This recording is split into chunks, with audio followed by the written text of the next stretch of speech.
बहू कहाँ मर गई? अंदर से आवाज आई। जिंदा हूँ माँ जी। तो फिर मेरी चाय क्यों अभी तक नहीं आई? कब से पूजा करके बैठी हूँ। ला रही हूँ माँ जी। बहू सीता चाय के साथ पकोड़े भी ले आई। सास ने कहा, तेल का खिलाकर मारेगी क्या मुझे? उस पर बहू ने कहा, ठीक है माँ जी, मैं वापस ले जाती हूँ। सास ने कहा, रहने दे, अब बना दिया है तो खा लेती हूँ। सास ने पकोड़े उठाए और बहू से कहा, कितने गंदे पकोड़े बनाए हैं बहू तुमने। बहू ने कहा, माँ जी मुझे कपड़े धोने हैं, मैं जाती हूँ। बहू सीता दरवाजे के पास छिपकर खड़ी हो गई। बहू के जाते ही सास भजिया पर टूट पड़ी और पूरी भजिया खत्म कर दी। यह देखकर बहू मुस्कुराई और अपने काम पर लग गई।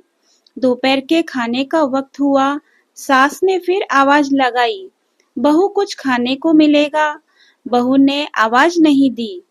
सास फिर चिल्लाई, भूखा मारेगी क्या? बहू सामने आई और खिचड़ी रख दी। सास गुस्से से बोली, ये क्या है? मुझे नहीं खाना, ले जा इसे। बहू ने कहा, आपको डॉक्टर ने दिन में खिचड़ी खाने को कहा है। सास मुंह बनाते हुए कहने लगी, हाँ, अब तू मेरी माँ बन जा। बहू फिर मुस्कुराई और चली गई। बहू सीता के घर आज पूजा थी। बहू सुबह 4 बजे से उठकर घर के कामों में लग गई। काम करते करते सुबह के 10 बज गए। बहू पंडित जी के साथ भगवान के वस्त्र तैयार कर रही थी। सीता के पति अमर की आज ऑफिस की छुट्टी थी, इसलिए आज वो भी घर पर थे। कुछ देर बाद पूजा शुरू हो गई। सास चिल्लाती, बहू ये नहीं है, वो नहीं है। बहू दौड़ी दौड़ी आती और सब करती। अब दोपहर के 3 बज गए थे। आरती की तैयारी चल रही थी। पंडित जी ने सबको आरती के लिए बुलाया और सबके हाथ में थाली दी। जैसे ही बहू ने थाली पकड़ी, थाली हाथों से गिर गई। खाना बनाते समय बहू के हाथों में तेल लगा था, जिससे वो पोंछना भूल गई थी। सारे लोग तरह तरह की बातें करने लगे। कैसी बहू है, कुछ नहीं आता, एक काम भी ठीक से नहीं कर सकती। न जाने कैसी बहू उठा कर ले आए, एक आरती की थाली भी नहीं संभाल सकती। उसके पति अमर को भी गुस्सा आने लगा, पर सास चुप रही, कुछ नहीं कहा, बस यही बोल के छोड़ दिया, सीख रही है, धीरे धीरे सब सीख जाएगी। थोड़ी देर बाद सबको खाना परोसा जाने लगा। बहू दौड़ दौड़ के खाना देती, फिर पानी लाती। करीब 70-80 लोग हो गए थे।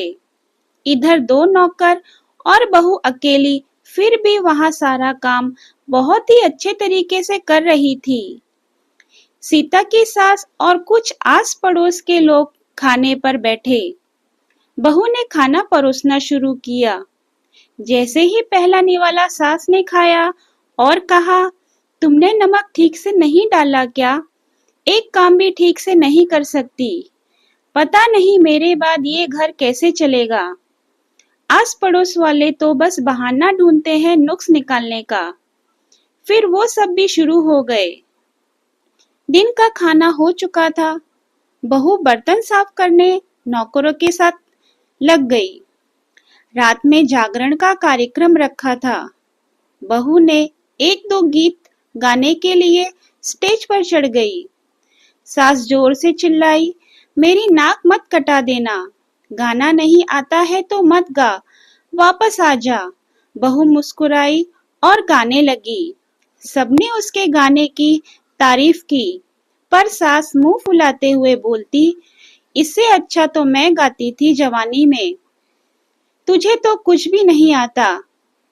बहू मुस्कुराई और चली गई। सीता सबको रात का खाना खिला रही थी। उसके पति के ऑफिस के कुछ दोस्त साइड में ड्रिंक करने लगे।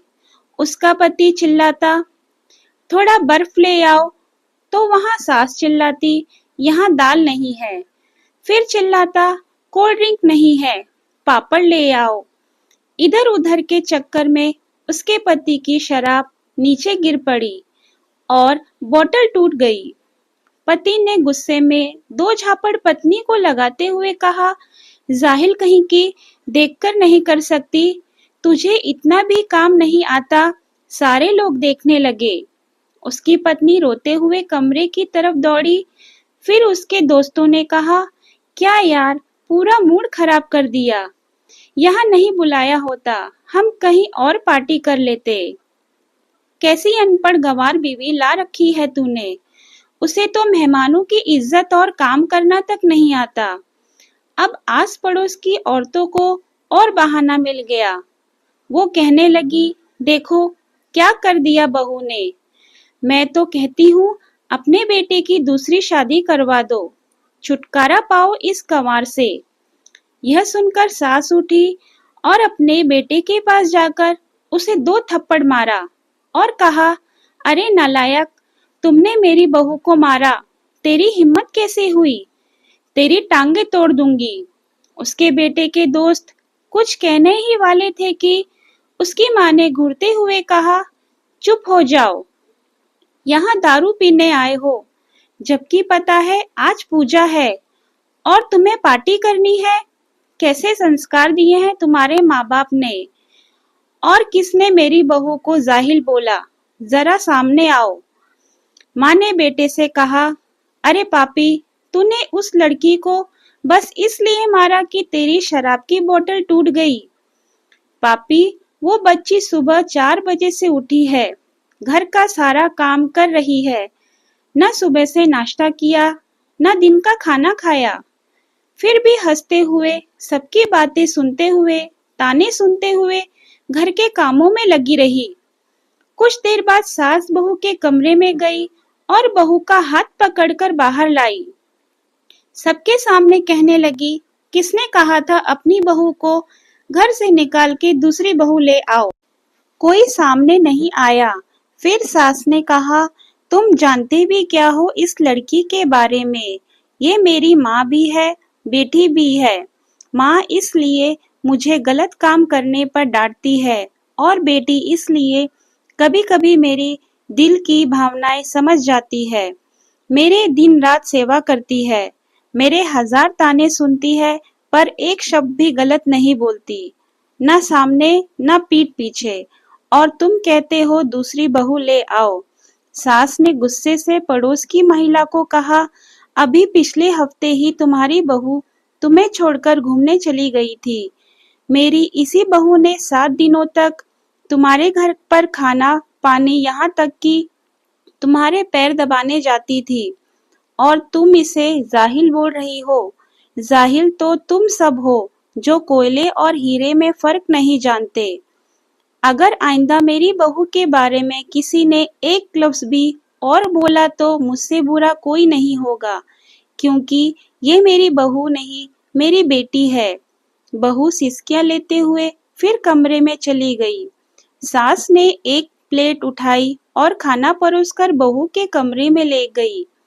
सास को खाना लाते हुए देखा तो बहू ने कहा, अरे माँ जी, ये क्या, मैं खुद ले लेती। सास ने प्यार से ताना मारते हुए कहा, डर मत, इसमें जहर नहीं है, मार नहीं डालूंगी तुझे। तुझे नई सास चाहिए होगी, पर मुझे अभी भी तू ही मेरे घर की बहू चाहिए। बहू ने अपनी सास को रोते हुए गले से लगा लिया। सास भी रो दी और कहा, चल खाना खा ले। फिर मजाक करते हुए कहा, फिर मेरे पैर दबाने चले आना। और ये ख्याल मन में मत लाना कि सास पैर दबाने बोलती है तो मैं किसी दिन इसका गला दबा दूंगी, क्योंकि कभी मैं भी यही सोचती थी। दोनों खूब हंसने लगती हैं। कुछ रिश्ते बहुत मीठे होते हैं, बस बातें कड़वी होती हैं। अगर आपको मेरी वीडियो पसंद आए तो वीडियो को लाइक, शेयर और सब्सक्राइब करना ना भूलें।